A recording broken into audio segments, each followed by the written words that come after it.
Big boss मधल्या विशालची सख्खी मैत्रीण आणि ती भांडकुदळ अर्वाच्य भाषेत बोलणारी कोल्हापूरची ती जामकर, काय वृषाली वगैरे तिचं काय नाव आहे, ती आता त्या कुमावत सोबत एका गाण्यात दिसणार आहे म्हणे. मला काय म्हणायचंय, ज्यांचं तोंड चांगलं नाही, ज्यांच्याकडे शब्दसंग्रह चांगला नाही, ज्यांची भाषा चांगली नाही, ते डान्स काय चांगला करणार? आणि डान्स समजा चांगला झाला केला तरी लोकांना काय आवडणार?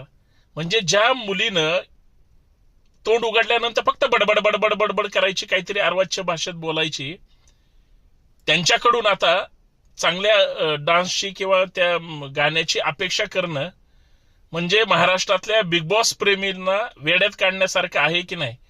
बर, त्या विशालला काय आवडलं हा त्याचा संशोधनाचा विषय, पण नंतर तो भेटलाच नाही म्हणजे ते चॉकलेट होतं का बिग बॉस मध्ये फक्त लोकांना वेड्यात काढायचं?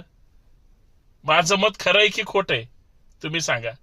आणि चांगल्या कलाकारांना चांगलंच म्हणलं पाहिजे, जे काहीच कामाचे नाहीत, ज्यांनी महाराष्ट्राची खरं तर इज्जतच काढली नॅशनल टेलिव्हिजनवर, त्यांच्या प्रती काय चांगलं बोलायचं?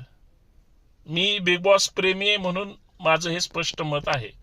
तुम्हाला काय वाटतं? कमेंट करून सांगा.